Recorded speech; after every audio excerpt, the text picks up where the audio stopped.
Hello students, आज हम discuss करने जा रहे हैं first year new book chapter number 3 और टॉपिक है हमारे पास 3.2। आज के लेक्चर में देखेंगे examples of centripetal forces and application of centripetal forces. देखो, हमने सेंट्रीपिटल फोर्सेस वाला टॉपिक तो डिस्कस कर लिया, आज उसके एग्जांपल्स देखेंगे और एप्लीकेशन को देखेंगे। लेक्चर को स्टार्ट करते हैं। Welcome, you are on physics of how and I am your mentor जैन चबीर। लेक्चर में सबसे पहले examples of centripetal forces. Centripetal forces की यहाँ पे 5 एग्जांपल्स डिस्कस है। पहले एग्जांपल है ball build in horizontal circle. अगर मैं एक बॉल को एक धागे के साथ स्ट्रिंग के साथ हॉरिजॉन्टल डायरेक्शन में मूव कराऊं तो वो बॉडी सर्कुलर पाथ में मूव कर रही है। अगर कोई भी बॉडी सर्कुलर पाथ में मूव कर रही होती है तो इसका मतलब है इस पे सेंट्रीपिटल फोर्स लग रही है। अब ये बॉल सर्कुलर पाथ में मूव कर रहा है। अब यहाँ पे ऑब्वियस बात है सेंट्रीपिटल फोर्स तो मौजूद होगी जो से सेंटर की तरफ धकेली होगी, जिसकी डायरेक्शन सेंटर की तरफ होगी। अब वो सेंट्रीपिटल फोर्स लगा कौन रहा है? Tension in string provide a centripetal force. जब ये बॉल सर्कुलर पाथ में मूव करती है तो ये जो रस्सी में टेंशन आती है ना, रस्सी में खिंचाव आता है, ये जो टेंशन इन स्ट्रिंग है ना, ये प्रोवाइड करती है नेसेसरी सेंट्रीपिटल फोर्स। तो यहाँ पे tension in string provide the centripetal force. अगर कोई बॉल सर्कुलर पाथ में मूव कर रही है रस्सी के साथ उसे बांधा हुआ तो tension in string provide necessary centripetal force. दूसरी एग्जांपल है object placed on a turn table. एक टर्न टेबल है, टर्न टेबल का मतलब है एक टेबल है जो कि रोटेट कर सकता है। ये टेबल है और ये जो टेबल है रोटेट कर सकते हैं। इस टेबल के ऊपर मैंने ऑब्जेक्ट को कर दिया प्लेस। अब ये ऑब्जेक्ट कर रहा है, अब मैं टेबल को रोटेट कर रहा हूं। टेबल को रोटेट करने से क्या होगा? ऑब्जेक्ट भी सर्कुलर पाथ में मूव करेगा और चीजें तो सर्कुलर पाथ में सिर्फ तभी मूव करती जब उस पर सेंट्रीपिटल फोर्स लग रही है। तो और वो सेंट्रीपिटल फोर्स की डायरेक्शन होती है हमेशा सेंटर की तरफ, सेंटर की तरफ। अब ये जो ऑब्जेक्ट सर्कुलर पाथ में मूव कर रहा है इसे सेंट्रीपिटल फोर्स कहां से मिल रही है? ये जो फ्रिक्शन है ना between table and the object, जो ऑब्जेक्ट और टेबल के दरमियान जो फ्रिक्शन है यहां पे ये प्रोवाइड कर रही है नेसेसरी सेंट्रीपिटल फोर्स। तो ये लिखा हुआ object place on a turn table, friction is the centripetal force. तो यहाँ पे जो फ्रिक्शन होगी बिटवीन देम वो करेगी as a centripetal force. Third example है earth orbiting around the sun. Earth भी तो सन के सूरज के अराउंड चक्कर काटती है गोल गोल। अगर वो गोल गोल चक्कर काट रही है तो इसका मतलब है इस पे सेंट्रीपिटल फोर्स लग रही है सन की तरफ, एक सेंट्रीपिटल फोर्स लग रही है। अब ये सेंट्रीपिटल फोर्स प्रोवाइड कौन कर रहा है? लग कैसे रही है? ये दोनों एक दूसरे के साथ अटैच थोड़ी है, रस्सी थोड़ी बंधी हुई है जो यहाँ पे टेंशन प्रोवाइड कर देगी सेंट्रीपिटल फोर्स को। अब ये सेंट्रीपिटल फोर्स प्रोवाइड कौन कर रहा है? देखो, अर्थ की एक होती है ग्रेविटेशनल फील्ड। वो ग्रेविटेशनल फील्ड क्या करती है? चीजों को अपनी तरफ खींचती है। अब ये जो ग्रेविटेशनल फील्ड ऑफ सन है ना, ये अर्थ को अपनी तरफ खींच रहे और ये ग्रेविटेशनल फोर्स एक्ट करेगी as a centripetal force. Gravitational force act as a centripetal force. तो यहाँ पे ग्रेविटेशनल फोर्स एक्ट करेगी एज अ सेंट्रीपिटल फोर्स। अब ये है चार्ज। चौथी एग्जांपल है charge moving in a circular path in magnetic field. देखो, ये एग्जांपल ना हमने चैप्टर नंबर 2 में जब हमने क्रॉस प्रोडक्ट या वेक्टर प्रोडक्ट देखा था तभी एग्जांपल को हमने डिस्कस किया था। तो यहाँ पे क्या है कि अगर एक चार्ज मैग्नेटिक फील्ड में मूव कर रहा है, ये क्रॉस मेरे पास रिप्रेजेंट कर रहा है मैग्नेटिक फील्ड, पर मैग्नेटिक फील्ड है अंदर की तरफ व्हाइट बोर्ड के। देखो मैग्नेटिक फील्ड कैसे होती है? एक तरफ मेरे पास नॉर्थ पोल हो, एक तरफ मेरे पास साउथ पोल हो, तो मैग्नेटिक फील्ड नॉर्थ से साउथ पोल की तरफ, मैग्नेट में मैग्नेटिक फील्ड नॉर्थ से साउथ पोल की तरफ होती है। तो यहाँ पे क्रॉस मेरे पास रिप्रेजेंट कर रहा है कि जो मैग्नेटिक फील्ड है ना, जो मैग्नेट की फील्ड है वो अंदर की तरफ है। क्रॉस का मतलब है कि इनसाइड द मैग्नेटिक फील्ड है, इनसाइड द मैग्नेटिक फील्ड है। अब यहाँ पे एक चार्ज आता है, ये मेरे पास है एक चार्ज, एक पॉजिटिव चार्ज आता है और उसकी वेलोसिटी की डायरेक्शन इस तरफ, मैग्नेटिक फील्ड है अंदर की तरफ और वो चार्ज क्रॉसली मूव कर रहा है, वेलोसिटी की डायरेक्शन है इस तरफ, वेलोसिटी की डायरेक्शन है इस तरफ। अब क्या होता है? जब ये चार्ज जिस मैग्नेटिक फील्ड में मूव कर रहा होता है ना, ये चार्ज सर्कुलर पाथ में मूव करने लग पड़ता है। जब ये स्ट्रेट मूव कर रहा होता है, लेकिन जैसे मैग्नेटिक फील्ड में एंटर करते हैं ये सर्कुलर पाथ में मूव करने लग पड़ता है। इसका मतलब है यहाँ पे कोई सेंट्रीपिटल फोर्स एग्जिस्ट करती थी। तो हमने चैप्टर नंबर 2 में ये फॉर्मूला देखा था कि जो फोर्स एक्ट होती है on a charge moving in a magnetic field, एक चार्ज जो मैग्नेटिक फील्ड में मूव कर रही है उसमें जो फोर्स लगती है उसका फॉर्मूला है क्यू। क्यू है यहाँ पे चार्ज हो ना, पार्टिकल के ऊपर चार्ज कितना है into v into b. v है वेलोसिटी ऑफ अ पार्टिकल, जो पार्टिकल है कितनी वेलोसिटी के साथ मूव करे, और b क्या है? मैग्नेटिक फील्ड स्ट्रेंथ की, जो मैग्नेटिक फील्ड है वो स्ट्रॉन्ग कितनी है। एक चार्ज जिसकी वेलोसिटी v, एक चार्ज जिसकी वेलोसिटी v है वो एक मैग्नेटिक फील्ड क्रॉस यहाँ पे मैग्नेटिक फील्ड को रिप्रेजेंट कर, मैग्नेटिक फील्ड b में मूव कर रही है तो उसमें जो फोर्स लगेगी वो f लगेगी। और इस फोर्स की डायरेक्शन किस तरफ होती है? कैसे फाइंड आउट करते हैं? राइट हैंड रूल के साथ। वेलोसिटी की डायरेक्शन में अपने हाथ को प्लेस करो और अपने फिंगर्स को कर्ल करो मैग्नेटिक फील्ड अंदर की तरफ है, ये वेलोसिटी इस तरफ है, मैग्नेटिक फील्ड है अंदर की तरफ इनसाइड द बोर्ड। तो वेलोसिटी की तरफ मैंने अपने राइट हैंड को प्लेस किया और अपने फिंगर्स को कर्ल करना है in the direction of magnetic field इस तरफ है, तो इस तरीके से मैं कर्ल करूंगा। तो जो थंब होगा वो मुझे पॉइंट आउट करेगा in the direction of force. तो यहाँ पे ये जो था मैं ये बता रहा कि फोर्स लगेगी ऊपर की तरफ। अब ये चार्ज इस तरफ मूव कर रहा था, जैसे मैग्नेटिक फील्ड में एंटर किया तो इस पे फोर्स लगेगी ऊपर की तरफ, ये ऊपर की तरफ मतलब जाना ये स्ट्रेट से आ रहा था, लेकिन इस पे ऊपर की तरफ फोर्स लगेगी तो ये चार्ज की जो ट्रेजेक्ट्री है वो चेंज हो जाएगी, चार्ज इस तरफ मूव इस तरीके से मूव करता हुआ आ जाएगा यहाँ पे। अब इस पॉइंट पे जो चार्ज की वेलोसिटी है वो इस तरफ है, चार्ज सीधा जाना चाह रहे हैं, लेकिन मैग्नेटिक फील्ड में मूव करने की वजह से इस पे मैग्नेटिक फोर्स लगेगी, और वो किस तरफ लगेगी, अगेन वेलोसिटी ऊपर की तरफ है, मैग्नेटिक फील्ड अंदर की तरफ, तो फोर्स लगेगी इस तरफ, इस तरफ इस पे फोर्स लगेगी, चार्ज जो कि सीधा जाना चाह रहा था मूव करके आ जाएगा इधर। अब यहाँ पे फोर्स लगेगी डाउनवर्ड, चार्ज यहाँ पे मूव करना चाह रहा था, डाउनवर्ड फोर्स की वजह से इधर आ जाएगा, और इस तरीके से ये चार्ज क्या करेगा, सर्कुलर पाथ में मूव करने लग पड़ेगा। अब यहाँ पे ये जो मैग्नेटिक फोर्स जो कि चार्ज पे लग रही है, जब एक चार्ज मैग्नेटिक फील्ड में मूव कर रहा होता है तो उसमें मैग्नेटिक फोर्स लगती है। ये जो मैग्नेटिक फोर्स यहाँ पे लग रही है चार्ज पे, ये एक्ट कर रही है as a centimetre force. Magnetic force cause the charge to move in a circular path. Okay, अच्छा अक्सर तुम लोगों ने देखा होगा जब गाड़ियां शार्प टर्न लेती हैं तो जो रोड है वो थोड़ा सा उसे क्या किया जाता है, एज प्रोवाइड की जाती है, रोड की बैंकिंग की जाती है। बैंकिंग का मतलब होता है कि एक एज से, एक साइड से रोड को क्या कर दिया जाता है, ऊपर की तरफ कर दिया जाता है। मतलब थोड़ा सा रोड ऐसे बिल्कुल सीधा नहीं होता, जब शार्प टर्न आ रहा था तो जो रोड है उसे थोड़ा सा एक साइड से ऊपर कर दिया जाता है, लिफ्ट कर दिया जाता है, इसे बोला जाता है बैंकिंग ऑफ रोड। अब बैंकिंग ऑफ रोड क्यों किया जाता है, देखो अब यहां भी ये जो गाड़ी है शार्प टर्न ले रही है, शार्प टर्न का मतलब है कि सर्कुलर पाथ, एक सर्कुलर ट्रेजेक्टरी में मूव कर रही है, हाँ सर्कुलर पाथ में मूव कर रही है। तो अब यहाँ पे एक जो फ्रिक्शन है, friction between the tyre and the road, वो सेंटीमीटर फोर्स नॉर्मली प्रोवाइड कर रही होती है जब शार्प टर्न होता है। लेकिन बाद औक़ात ऐसा होता है कि जो रोड होती है वो स्लिपरी होती है, स्लिपरी रोड होने की वजह से क्या होगा, वो सेंटीमीटर फोर्स जो कि फ्रिक्शन प्रोवाइड कर रही थी वो इनफ नहीं होगी, और इससे क्या होगा, गाड़ी स्किड कर सकती है, गाड़ी अपने एक्चुअल पाथ से हट सकती है। तो हम क्या करते हैं, रोड की बैंकिंग कर देते हैं, रोड को एक साइड से ऊपर कर देते हैं, लिफ्ट कर देते हैं। अब इससे होता क्या है, बैंकिंग ऑफ रोड से होता क्या है, जैसे ही रोड की बैंकिंग की जाएगी, रोड को एक साइड से लिफ्ट किया जाएगा, ये जो गाड़ी वगैरह इसके ऊपर से पास करेगी वो भी थोड़ी सी टिल्ट होगी। टिल्ट होने से होगा क्या, इसके जो ये जो वेट है ना गाड़ी का, ये जो वेट है ये सेंटर की तरफ, ये सेंटर की तरफ शिफ्ट हो जाता है, ये सेंटर की तरफ क्या हो जाता है, शिफ्ट हो जाता है। और ये जो वेट है ये प्रोवाइड करती है यहाँ पे necessary centimetre force, friction between the road provide करती ही करती है। लेकिन अगर रोड थोड़ी स्लिपरी हो, हम रोड को एक साइड से ऊपर कर देते हैं, उससे होता है कि जो वेट का कंपोनेंट है ना वो एक सेंटर की तरफ क्या हो जाता है, शिफ्ट हो जाता है। सेंटर की तरफ शिफ्ट होने से क्या होता है, इसे एक नेसेसरी सेंटीमीटर फोर्स या पुल मिल जाता है सेंटर की तरफ से। इस तरीके से ये अच्छे तरीके से शार्प टर्न ले पाती है। बात को समझ गए होगी, बैंकिंग ऑफ रोड से क्या होता है, कंपोनेंट ऑफ वेट, जो वेट का कंपोनेंट है वो प्रोवाइड करती है नेसेसरी सेंटीमीटर फोर्स। तो यहाँ पे जो वेट है वो सेंटर की तरफ शिफ्ट हो जाता है और it provide the necessary centimetre force. Example को देख लिया हमने 5 एग्जांपल्स। अब इस एप्लीकेशन को डिस्कस करते हैं, एप्लीकेशंस ऑफ सेंटीमीटर फोर्सेस। तो नाउ बच्चों आप एप्लीकेशन ऑफ सेंटीमीटर फोर्सेस को डिस्कस करते हैं। इसकी सबसे पहली एप्लीकेशन है सेंट्रीफ्यूज या सेंट्रीफ्यूजेस। देखो सेंट्रीफ्यूजेस क्या होते हैं, सेंट्रीफ्यूजेस को समझने से पहले तुम लोगों को बताना चाहिए सेंट्रीफ्यूगल फोर्स का। सेंट्रीफ्यूगल फोर्स देखो, अगर कोई बॉडी सर्कुलर पाथ में मूव कर रही होती है उस पर सेंट्रीपिटल फोर्स लगती है जो कि बॉडी को सर्कुलर पाथ में मूव करवा रही होती है। ये मेरे पास मान के चलो, ये मेरे पास एक बॉडी है जो कि रोटेट कर रही है ना सर्कुलर पाथ, ये बॉडी रोटेट कर रही है ना सर्कुलर पाथ, इस बॉडी पे एक सेंट्रीपिटल फोर्स लगती है जो कि इसे सेंटर की तरफ धकेलती है। इस बॉडी के अंदर, इस रोटेटिंग फ्रेम के अंदर जो ऑब्जेक्ट होते हैं उन पे बाहर की तरफ, इस सर्कल से बाहर की तरफ, सेंटर ऑफ सर्कल से बाहर की तरफ एक फोर्स लगती है।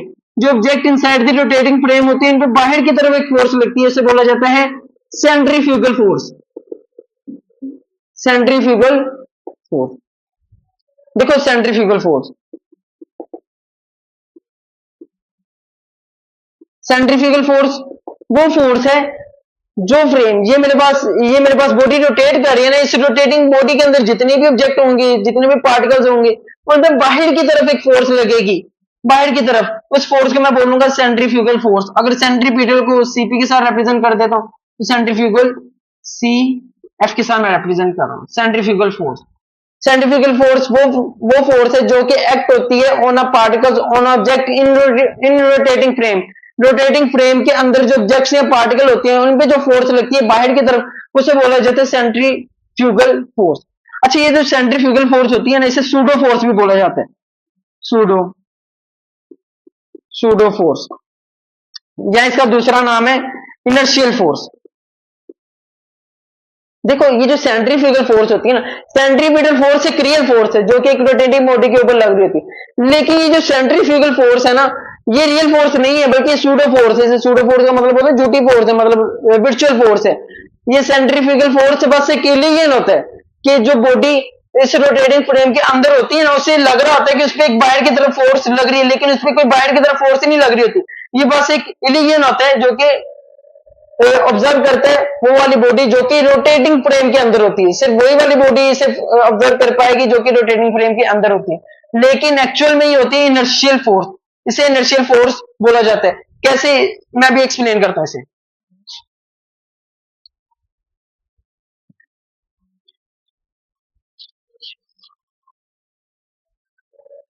देखो ये मेरे पास एक बॉडी आ रही है, स्ट्रेट लाइन में मूव कर रही थी, फिर इसे ना एक पाथ को फॉलो करना था।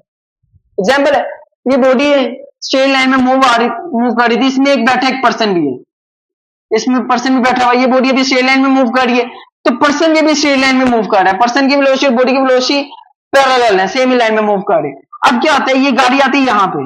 अब गाड़ी ने लेना है शार्प टर्न, गाड़ी ने लेना है शार्प टर्न, तो गाड़ी की वेलोसिटी की डायरेक्शन हो जाएगी इस तरफ, लेकिन ड्यू टू इनर्शिया, इनर्शिया क्या कहता है कि बॉडी अपनी जो मोशन है, इनिशियल मोशन, उसे कंटिन्यू करना चाहता है। तो क्या होगा, ड्यू टू इनर्शिया ये जो बॉडी है, ये जो पर्सन अंदर बैठा है, इसकी वेलोसिटी की डायरेक्शन तो यही रहेगी। तो इस पर्सन को लगेगा, अब गाड़ी की वेलोसिटी तो इस तरफ है, लेकिन पर्सन की वेलोसिटी की डायरेक्शन तो सीधी थी, वो तो नहीं टर्न हुआ था। तो पर्सन को लगेगा जैसे ये दीवार की तरफ, यानी जैसे जैसे गाड़ी शार्प टर्न लेगी, इस तरीके से शार्प टर्न, जो पर्सन है उस पर बाहर की तरफ से ऐसे लगेगा जैसे इस पर बाहर की तरफ एक फोर्स लग रही है। जब ये गाड़ी आएगी यहाँ पे, गाड़ी की वेलोसिटी की डायरेक्शन होगी इस तरफ, इस पे अंदर बैठा पर्सन वो ऐसा फील करेगा, लेकिन उसकी वेलोसिटी की डायरेक्शन तो हॉरिजॉन्टल थी ना, वो ऐसा फील करेगा जैसे उस पे बाहर की तरफ जो गाड़ी है उसकी दीवार की तरफ उस पे एक फोर्स लग रही है जो उसे बाहर धकेलना चाह रही है, और ये इस फोर्स को कहता है सेंट्रीफ्यूगल फोर्स। सेंट्रीफ्यूगल सीएफ के साथ सेंट्रीफ्यूगल फोर्स, कि जैसे जब कोई बॉडी कप पाथ में मूव करती है, सर्कुलर पाथ में मूव करती है, तो उस पर बाहर की तरफ फोर्स लग रही है। लेकिन मैं यहां से, मैं जो पर्सन, ये तो रोटेटिंग फ्रेम के अंदर था, इससे लग रहा है जैसे इस पर बाहर की तरफ फोर्स लग रही है, लेकिन जो मैं इस फ्रेम से बाहर होकर देख रहा हूं, जो मैं पर्सन यहां से देख रहा हूं, मैं तो देख रहा हूं इसमें कोई सेंट्रीफ्यूगल फोर्स नहीं लग रही, बल्कि एक इसकी इनर्शियल फोर्स है जो कि इसे स्ट्रेट लाइन में मूव कराना चाह रही थी। वही इंपैक्ट इसे दीवार की तरफ क्या कर रही है, धकेल रही है। बात को समझियो। पर्सन महसूस करेगा, पर्सन गाड़ी में बैठा वो महसूस करेगा कि इसमें बाहर की तरफ फोर्स लग रही है। गाड़ी जैसे जैसे शार्प टर्न ले रही है बाहर की तरफ, गाड़ी ऐसे शार्प टर्न ले रही है, तो ये पर्सन उस तरफ साइड पे गिरता जा रहा है। लेकिन मुझे यहाँ पे नजर आ रहा है कि ये एक्चुअल में ये इनर्शिया है जो कि उसे बाहर की तरफ क्या कर रहा है, धकेल रहा है।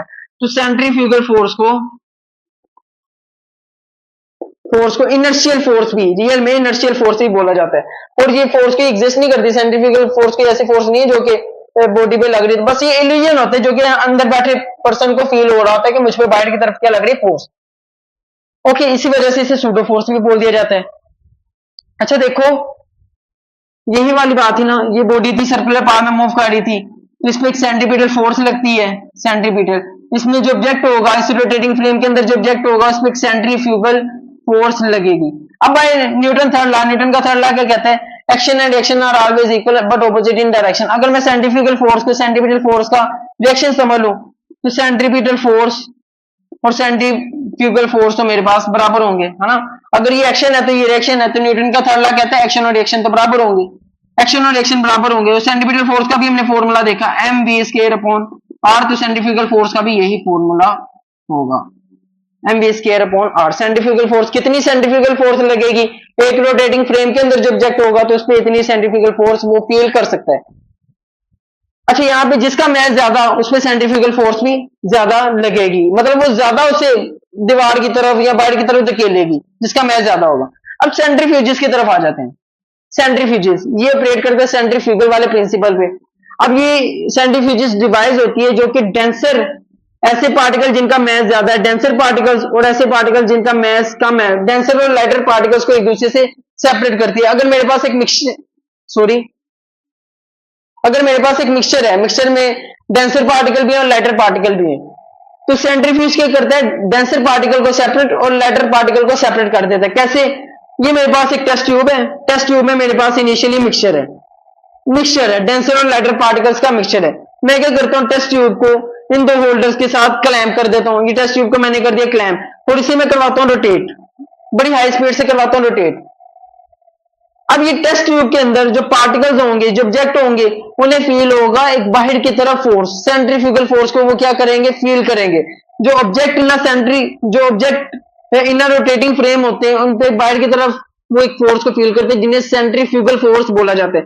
तो ये वाले पार्टिकल्स भी बाहर की तरफ एक फोर्स को क्या करेंगे, फील करेंगे, जो इन्हें बाहर की तरफ धकेल है। अब जिसका मैच ज्यादा होगा, जिसका मैच ज्यादा, उसमें सेंट्रीफ्यूगल फोर्स भी ज्यादा, तो अब डेंसर पार्टिकल का मैच ज्यादा, उन पे सेंट्रीफ्यूगल फोर्स ज्यादा लगेगी, वो एंड पे चल जाएंगे। और लेटर वाले पार्टिकल का मैच कम है, उन पे सेंट्रीफ्यूगल फोर्स वो कम फील करेंगे, वो इनसाइड ही रहेंगे। सेम मैसेज यहाँ पे भी, डेंसर पार्टिकल ट्यूब की एंड पे पहुंच जाएंगे, लेटर पार्टिकल्स अपर वाली सरफेस पे होंगे। तो इस तरीके से क्या हुआ, लेटर और डेंसर पार्टिकल्स को मैंने एक दूसरे से सेपरेट कर दिया। अब ये ट्यूब को मैंने यहां से निकाला, तो डेंसर पार्टिकल्स नीचे होंगे और लेटर पार्टिकल्स ऊपर होंगे। तो इस तरीके से मैं इन दोनों को क्या कर लूंगा, सेपरेट कर लूंगा। तो सेंट्रीफ्यूज क्या है, डिवाइस है used to separate out denser and lighter particles from a mixture. Mixture में से डेंसर और लेटर पार्टिकल्स को एक दूसरे से सेपरेट करने के लिए। अब जो ड्रायर होता है, वॉशिंग मशीन का जो ड्रायर होता है, वो भी सेम प्रिंसिपल पे काम कर रहा है। अब ड्रायर क्या होता है, एक सिलेंडर होता है, टब होता है, जिसमें छोटे छोटे परफोरेटेड होल्स होते हैं, छोटे छोटे होल्स होते हैं। जब ये जो टब है ये रोटेट करते हैं, तो इसमें जो ऑब्जेक्ट, जो क्लोथ, इसमें जो प्रेजेंट क्लोथ होते हैं, जब यहाँ ऑब्जेक्ट होते हैं, वो क्या करते हैं, वो भी ऑब्वियसली रोटेट करते हैं। तो रोटेटिंग फ्रेम के अंदर जो ऑब्जेक्ट होते हैं, उनपे बाहर की तरफ वो एक फोर्स को क्या करते हैं, फील करते हैं, जिन्हें सेंट्रीफ्यूगल फोर्स कहा जाता है। तो इनमें जो जो कपड़े होंगे, बाहर की तरफ एक फोर्स को फील करेंगे। तो सारे के सारे कपड़े क्या होंगे, वो इस सिलेंडर की बाउंड्री के साथ क्या हो जाएंगे, मतलब एक टाइप से चिपक जाएंगे, जुड़ जाएंगे, है ना। तो वो बाहर की तरफ क्या होंगे, मूव करेंगे, जो क्लोज होंगे, बाहर की तरफ उन पे फोर्स लगेगी। अब इन कपड़ों में मौजूद जो पार्टिकल्स या जो कपड़ों में मौजूद जो वाटर के ड्रॉपलेट्स होंगे, वो तो इन छोटे छोटे होल्स भी, उन पे भी सेंट्रीफ्यूगल फोर्स लग रही होगी, वो तो इन छोटे छोटे होल से बाहर आ जाएंगे, लेकिन कपड़े ऑब्वियसली इन छोटे होल से बाहर तो नहीं आ सकते। तो इस तरीके से क्या होता है, कपड़ों में से पानी बाहर आ जाता है और कपड़े क्या हो जाते हैं, ड्राई हो जाते हैं। सिंपली सेंट्रीफ्यूगल फोर्स वाला फिनोमेना है। रोटेटिंग फ्रेम के अंदर जो भी ऑब्जेक्ट होगा वो बाहर की तरफ फोर्स महसूस करता है। यहाँ पे कपड़े भी बाहर की तरफ फोर्स महसूस करेंगे, दीवार के साथ चिपक जाएंगे। अब कपड़ों में जो पानी के ड्रॉपलेट्स हैं, उनपे भी बाहर की तरफ सेंट्रीफ्यूगल फोर्स लग रही है, तो वो इन ड्रॉपलेट्स से, इन छोटे छोटे होल से क्या होंगे, बाहर आ जाएंगे। तो इससे वो कपड़े क्या हो जाते हैं, ड्राई हो जाते हैं। क्रीम सेपरेटर, क्रीम सेपरेटर देखो, अब होता क्या, मेरे पास एक मिक्सचर है मिल्क और क्रीम का। तो यहां से मिल्क और क्रीम के मिक्सचर से मुझे क्रीम को सेपरेट करना है, तो सेम सेंट्रीफ्यूगल वाला प्रिंसिपल अप्लाई होगा। मिल्क और क्रीम के मिक्सचर को मैं यहाँ पे इस सिलेंडर के अंदर एंटर करवाऊंगा और इस सिलेंडर को मैं करवा रहा हूँ rotate at a high speed. अब क्या होगा, क्रीम का मैस होता है ज्यादा, क्रीम का मैस ज्यादा होता है, उसमें सेंट्रीफ्यूगल फोर्स ज्यादा लगेगी, तो क्रीम क्या हो जाएगी, बाउंड्री के साथ लग जाएगी। जबकि मिल्क, उसका मैस कम होता है, तो वो इनसाइड द बाउंड्री एक्सिस के पास रहेगी, जिस एक्सिस के अबाउट ये सिलेंडर रोटेट कर रहा है।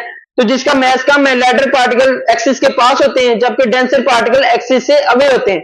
जिसका मैस ज्यादा, उसमें सेंट्रीफ्यूगल फोर्स ज्यादा लगेगी ना बाहर की तरफ, तो ये डेंसर वाले पार्टिकल्स बाहर की तरफ आ जाएंगे, जबकि ये लेटर पार्टिकल्स जिनका मैस कम है वो एक्सिस के आसपास रहेंगे। तो यहाँ से जो लेटर पार्टिकल्स, या ये जो मिल्क है, ये यहाँ से ड्रेन होके मेरे पास यहाँ से निकल आएगा, जबकि जो क्रीम है वो चूंकि बाउंड्री के पास है, तो बाउंड्री के आउटलेट से ये क्रीम क्या होगी, बाहर आ जाएगी। तो इस तरीके से क्रीम और मिल्क को मैं क्या करता हूँ, सेपरेट करता हूँ। तो बच्चों ये था आज का लेक्चर। एप्लीकेशन और एग्जाम्पल्स को हमने डिस्कस कर लिया। 3 एप्लीकेशन थी, 5 एग्जाम्पल थी। उम्मीद है तुम लोगों को ये लेक्चर पसंद आया होगा। इजाजत दो, अल्लाह हाफिज।